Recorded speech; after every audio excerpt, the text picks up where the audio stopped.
Voilà.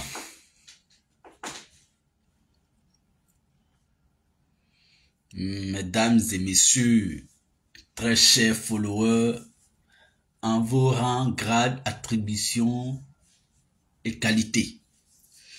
Bonjour. Nous sommes aujourd'hui lundi 21 octobre 2024. Il est à présent 8h13 ici même à Paris. Je me réveille par la grâce de Dieu avec beaucoup de chaleur, d'énergie et de santé. Je vous en souhaite autant que moi. Très bonne semaine à nous tous. Très bonne journée de lundi à chacun de nous. Dieu veille sur nous tous. C'est notre matinale de la semaine qui commence aujourd'hui. Aujourd'hui, je voulais aborder notre semaine avec l'appel à votre endroit, à tous, de nous déplacer, de faire le geste qui va sauver. Allons-y nous inscrire sur la liste électorale. La date, la période d'inscription, sinon la période de révision de la liste électorale ne durera qu'un seul petit mois, 30 jours. Elle a commencé le 19. Donc depuis ce week-end, la période est ouverte jusqu'à un mois. Et rien ne nous dit que l'année prochaine, elle sera faite. Parce que vous le savez très bien que notre loi électorale est claire là-dessus. Chaque année, au moins une fois, nous devrons passer à la révision électorale. Mais la commission électorale indépendante se paye le luxe de ne pas faire ce geste, qui est d'ailleurs constitutionnel ou légal. Donc, ils vont nous expliquer ça au moment opportun. Ils sont au pouvoir. C'est à eux de... Bon, ils vont faire ce qu'ils veulent. Ils font déjà ce qu'ils veulent. Mais même s'ils nous donnent une journée dans l'année pour dire allons-y nous inscrire, soyons prêts plus que eux. Même si c'est une seule journée, ne leur donnons pas l'occasion en 2025 de dire qu'ils ont boycotté. On ne va pas boycotter ça là. Ils ont dit ça l'année dernière. Chaque année, c'est leur slogan. Ah, l'opposition a boycotté l'inscription. Quand on a dit allez-y nous inscrire, quand on a dit la révision de la liste électorale, l'opposition a boycotté, Cette fois-ci là, nous-mêmes on est plus près que eux. Il faut que l'opinion nationale et internationale soit témoin de ce que, cette fois-ci, l'opposition a damé le pion au parti au pouvoir. C'est terminé. Dit bon, boycott électoral là, c'est fini. Allons-y aux élections. Et pour aller aux élections, va t'inscrire sur la liste électorale. Va voir si tu es réellement inscrit sur la liste électorale. Va, si tu as changé de localité, va actualiser ton inscription sur la liste électorale. C'est ce qu'on vous demande maintenant. On n'a que un mois, même si c'est une seule journée. Ça là, laissons tout. Cette journée-là, consacrons ça à la révision de la liste électorale. Parce qu'en 2025, on va récolter les fruits, n'est-ce pas, de notre geste d'inscription sur la liste électorale. Rien ne fait peur au parti au pouvoir que l'engouement autour de la révision de la liste électorale de la part de l'opposition.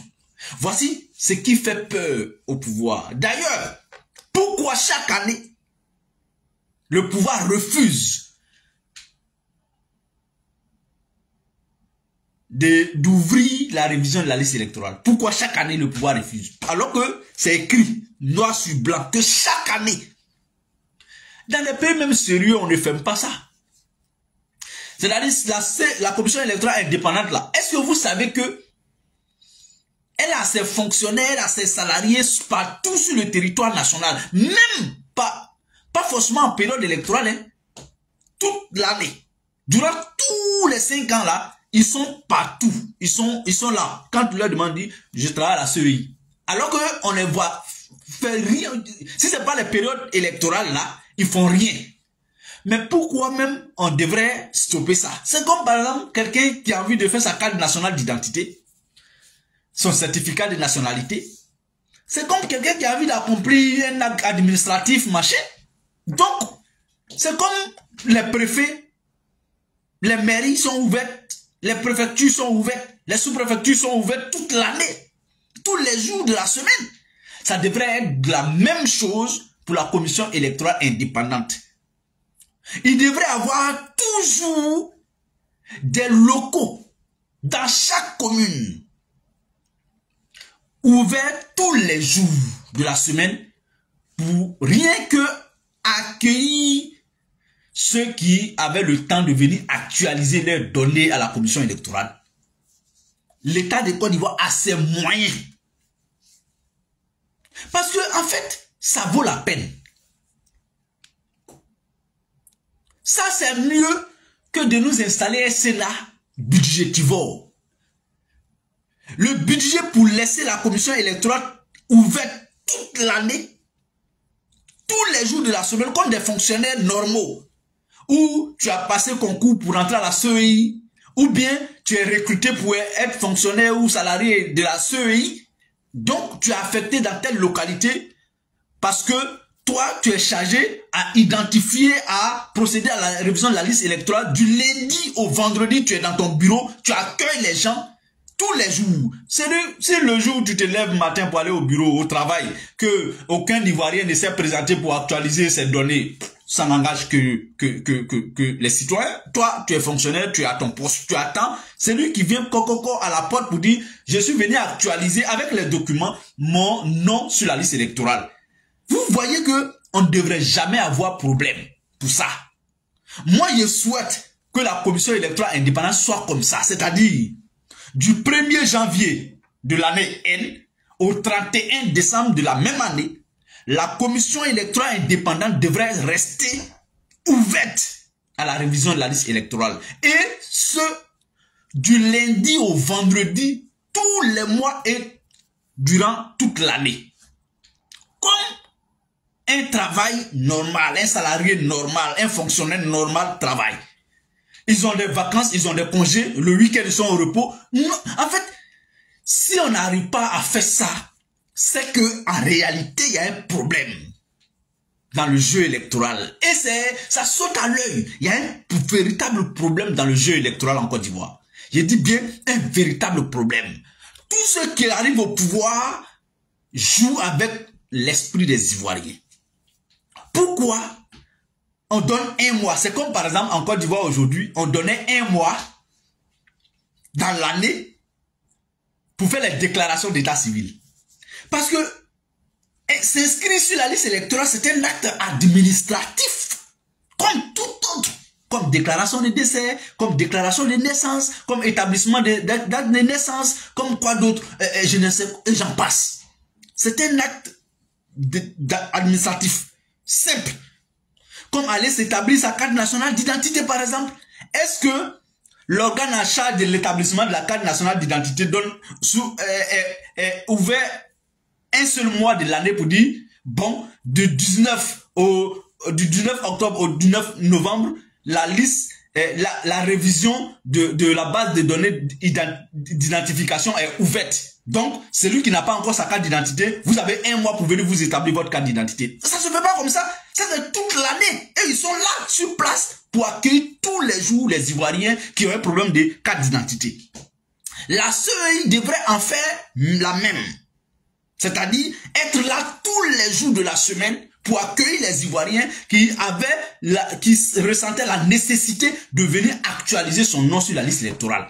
Même si moi je veux, moi le Séné, je viens matin du lundi, On me dit, oui, ton nom est sur la liste électorale, tu es dans telle localité, machin et tout ça. Je veux aussi, après-midi, pour me rassurer, je viens voir s'ils n'ont pas encore annulé, ça est dessus. Mardi, si je n'ai rien à faire, je viendrai aussi voir si ça est dessus. On ne va pas me dire, mais pourquoi tu viens tous les jours, vous êtes payé pour ça. On devrait faire ça. Et si on n'est pas encore arrivé à ce niveau, et que c'est un seul mois de l'année préélectorale qu'on prend pour actualiser les bases de données de la liste électorale en Côte d'Ivoire, alors il y a problème. Ce qui devrait se faire chaque année, au moins une fois par an, se fait maintenant une fois chaque 2 ans, chaque 3 ans. C'est pas normal, c'est du vol et c'est du viol de la loi. On me dit oui, le problème de Gbagbo, c'est un problème de justice, donc il n'a qu'à régler son problème à la justice. Le problème de Soro, il n'est pas sur la liste électorale, ça n'a rien à voir avec la commission électorale, c'est un problème de justice. Bon, d'accord, on sait que c'est pas la commission électorale qui doit régler, mais c'est eux qui doivent procéder à l'actualisation tous les ans de la liste électorale. Là, au moins, on sait que si cette année, ils ne sont pas déçus, probablement l'année prochaine, avant l'année prochaine, tout rentrera en ordre, ils seront déçus. Mais si on le fait une seule fois par an, par exemple, je vous prends un cas simple. Et ils nous disent que faut respecter la loi. Parce que quand on parle de la réinscription, la réintégration des noms du président Gbagbo, des présidents Gbagbo et Soro sur la liste électorale pose problème à leur niveau. Parce qu'ils vont forcément s'accrocher. Ah non, non, non, c'est un problème de justice. Bon, on est d'accord avec eux. Mais en revanche, juste à côté de ça, la commission électorale indépendante qui refuse d'appliquer la loi électorale, qui dit que l'actualisation, la révision de la liste électorale doit se faire chaque année. Eux, ils ne disent pas que c'est du viol de la loi. Et ils ne disent pas qu'on est en train de violer la loi. D'un côté, ils sont à l'aise dans le viol constitutionnel. D'un côté, ils sont à l'aise dans le viol des lois électorales. De l'autre côté, ils sont très très mal à l'aise quand on leur parle de la réinscription du président Gbagbo Laurent sur la liste électorale, de la réinscription du président Guillaume Soro sur la liste électorale. Ils sont mal à l'aise avec ça. Mais ils sont à l'aise avec le... En fait, c'est comme des gens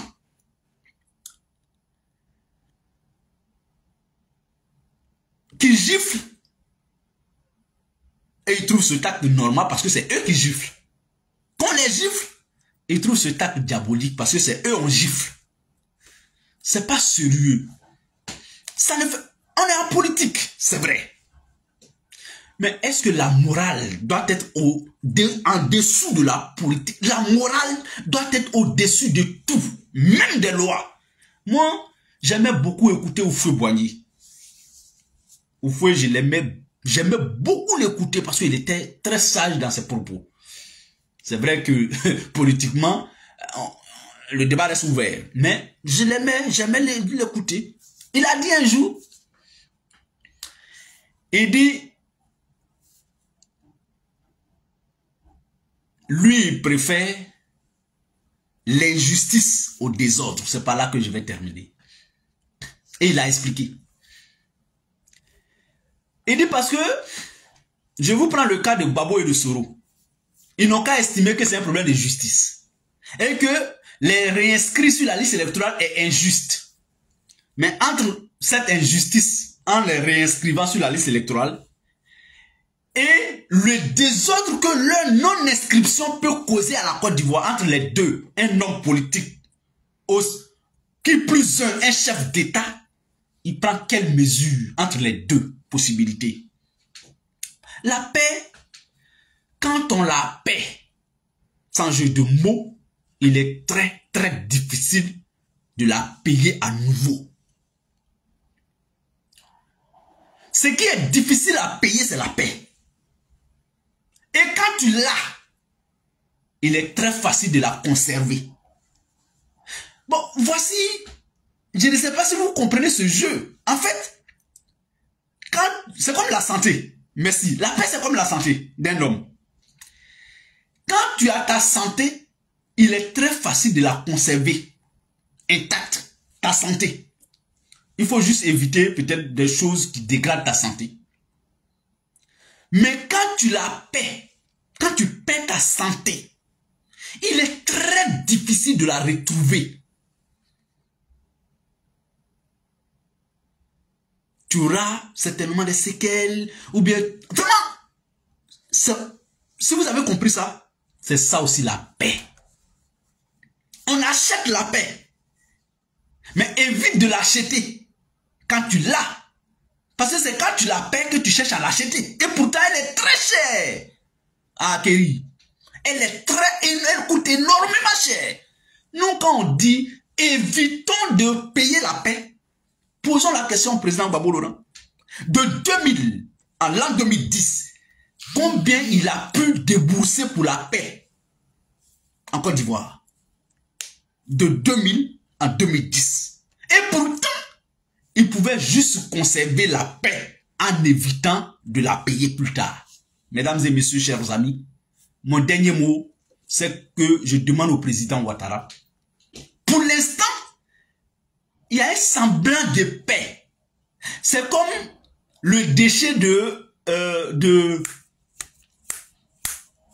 d'un bœuf. Pour ceux qui connaissent un peu le village, quand on était, voilà, enfant, machin, tout ça, on partait dans les parcs.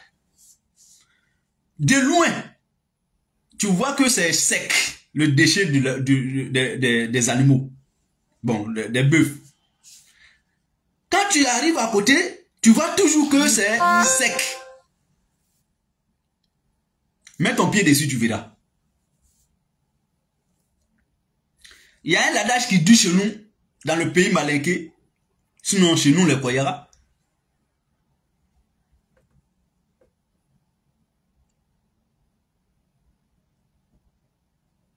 Konite Nishiboya Ken. Ça veut dire, moi, je n'aime pas amitié qui est comme caca de bœuf. En haut est sec, en bas est gâté. Si tu as mis ton pied dessus, tu glisses comme ça, fia. La paix aujourd'hui en Côte d'Ivoire est comme ça. On voit que la surface est sèche. Dès que tu mets ton pied dessus, ça fait plop. En bas là est gâté.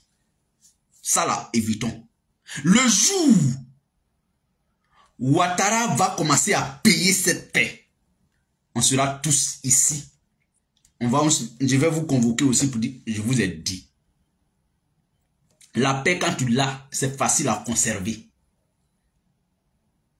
Mais quand tu la paies, c'est difficile à conquérir ou à reconquérir. Mesdames et messieurs, chers amis, je vous salue, vous tous. Bonne semaine à nous. Bonne journée à chacun de nous. Au revoir et à très bientôt. Sinon, à demain à la même heure, avec le même visage. Inch'Allah. Portez-vous bien. Au revoir.